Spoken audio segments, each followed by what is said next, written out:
Welcome back, Small Town Pride.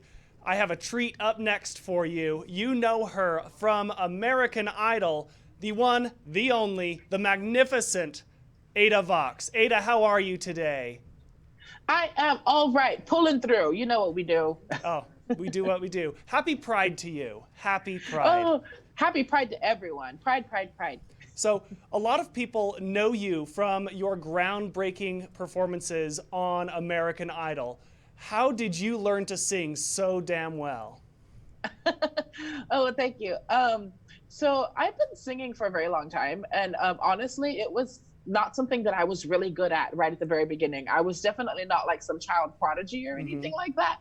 It took a lot of work, and I've read a whole lot of books on vocal technique, vocal pedagogy, and made a lot of mistakes while I was growing. And there was a lot of trial and error and figuring out what worked and how to sound a certain way. And but it was a lot of work. It was lots and lots and lots of practice, years of it. Years of practice. When did you start really focusing on your vocal talent? I've always sung. When I was 8 years old, I had my brain surgery, and that happened at the same time that American Idol aired. And I had always liked to sing, but seeing that show really solidified what it was that I was doing and made me feel like I could pursue that dream too. So it was when I was 8 years old I started actually more seriously singing, and then I'd been singing professionally, starting to do gigs when I was 13 years old. So going on 14 years now. That's awesome. So people also know you for your gorgeous drag persona. And tell me sort of your process for starting drag. What inspired that?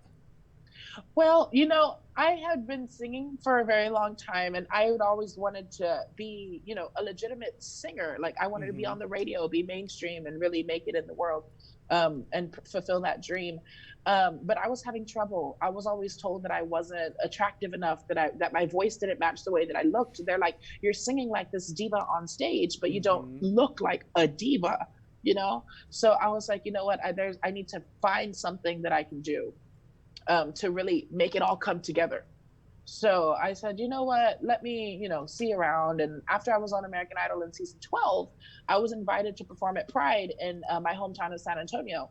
I didn't know Pride existed. I didn't know drag queens existed. I didn't know anything about any of that. I was 19 years old and very sheltered. So I discovered drag queens and I was like, they're not singing. What's going on here? I was like, why are they just lip syncing and standing on a stage? And I said, you know what, I can do that, but I can sing. And maybe this is what I'm supposed to do in order to move forward in the industry. This gives me kind of a shtick. Everybody has a shtick in the industry nowadays. Katy Perry, Lady Gaga, all of them.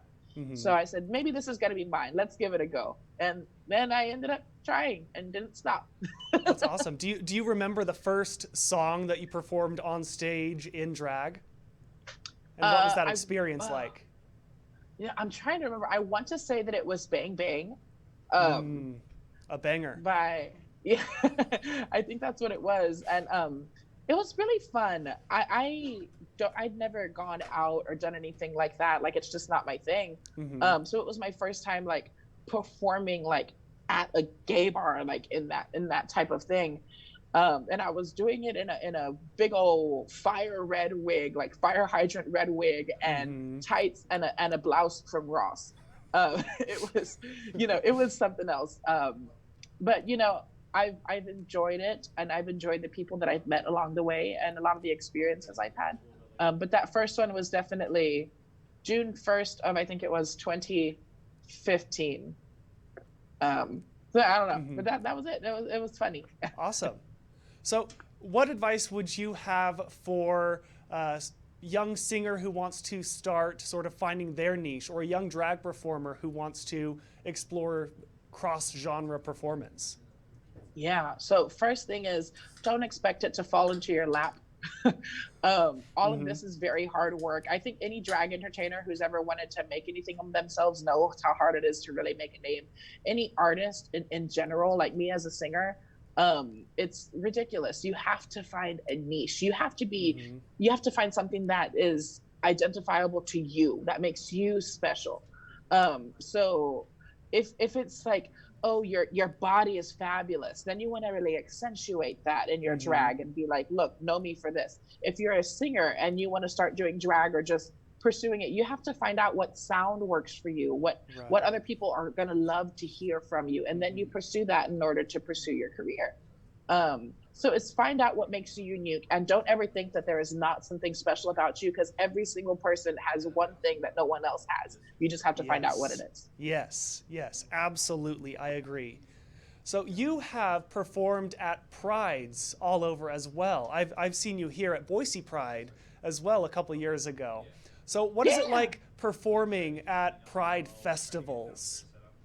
Oh gosh, it's so there's so much energy, which is the really great thing about doing pride events. It's like I'd say 99% of everyone, like Mm-hmm. excluding like the picket fence people and Right. everyone is there to have a good time, and they're enjoying themselves, and they're to spread love and celebrate what it is to be ourselves, which is essentially what pride is. It's a time we get to celebrate who we Mm-hmm. are, what we do. um, so getting on stage and standing in front of all of those people who are cheering you on, and they're um, feeding off of the love that you are giving, and it's just all to and from love in return and giving it Mm-hmm. and everything. It's fantastic. I can't say that there's a better feel than so much love coming in one Yeah. place. Oh, it's an amazing event every single year. And we're happy to have you as part of the Small Town Pride Live event as well. Oh, I'm happy to be asked. Thank you. Yeah. So, what are you working on now?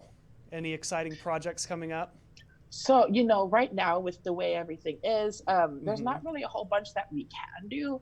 But, I, as a singer, have been, of course, writing. And every single one of these things, even if we're in lockdown, is an experience to draw from. So, and that's what writing is. It's about writing from experience and things that have affected you in some way. So, no matter what happens, I'm always going to be planning on something. It's just now it's just a matter of when am I actually going to be able to make this happen, to get in the studio and producers and all of that stuff. But writing for sure. And taking good care of my social media is always good. Mm-hmm. So if anyone there doesn't follow me on social media, feel free. I'm going to be doing a lot more YouTube videos, building up my YouTube base and stuff. So join me there. Yeah. So, how can people follow you and your YouTube channel, social media, website, anything like that, and purchase your music? Yeah, so everything is just at Ada Vox. Like Twitter, you can find me just at Ada Vox. Instagram at Ada Vox. Facebook, you type in Ada Vox, go to my like page, and they're all verified pages, so they're easy to find. My YouTube is youtube.com/Ada Vox. And my music, I have two singles available at the moment. It's Because of You and Tea Time, both of which should be available for download on just about all major music streaming and purchasing platforms. So feel free to go ahead and get those. Awesome. Yes, everybody, go subscribe to Ada Vox channels. They're so Yeah. good. Awesome. So, before we wrap up, do you have any other parting words for the folks watching at home all across the United States? Uh, you know, Times are tough right now, but no matter what, things like this internet pride show that we are all still strong and united. So don't ever forget that. Just because we can't necessarily be there in person does not mean that we can all not be united. Via the internet, we use that to our strength. And Mm-hmm. don't forget that you are loved, you are not alone, and happy Pride. Happy Pride, Ada Vox. We are so excited to hear your cover of "'Cause I Love You." Thank you, Ada, so much for being here today. Of course, thank y'all for having me. Yeah, happy Pride. Mwah.